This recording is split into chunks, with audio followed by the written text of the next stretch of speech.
Група ученички од 8 одделение од Основното училиште Никола Каре веќе втора година учествуваат на 11-тиот интернационален поетски и театарски фестивал Замокот на Дуино, кој секоја година се одржува во Трст, Република Италија.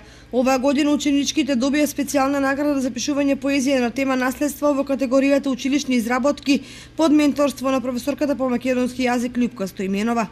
Ние со учениците од 8 одделение учествувавме во третата категорија, категоријата на училишни изработки, и можам да се пофалам и дека сум многу горда на моите ученички, бидејќи се единствените представници кои што се изберени од Македонија да учествуваат на овој фестивал. Инаку оваа година се твореше на темата Моето наследство.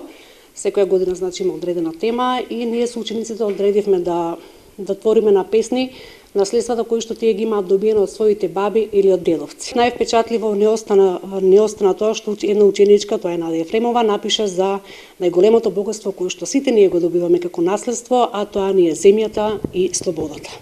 Па така со оваа книга, која што ја насловивме Мое наследство, ученичките беа изберени и наградени со специјална награда на фестивалот. Посебно радува тоа што ученичките се од 8 одделение, а се бореа за оваа награда со ученици од 2, 3, па и 4 клас, гледајќи ги резултатите.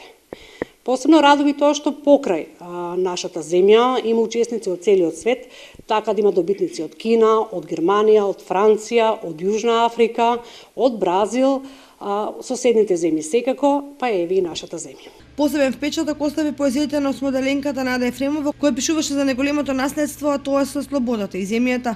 Како што и минатата година, така и ова конкуриравме на литературниот конкурс Замокот на Дуино во Трст, Италија. Јас и моите 4 соученички преработивме една книга од сите наши литературни творби кои беа на тема наследството. Ова ќе ни биде потик и понатаму да продолжиме да пишуваме и да оцениме нашиот труд и заеднички да го работиме. Ученичките од Основното училиште Никола Карев на фестивалот беа единствени представници од Македонија.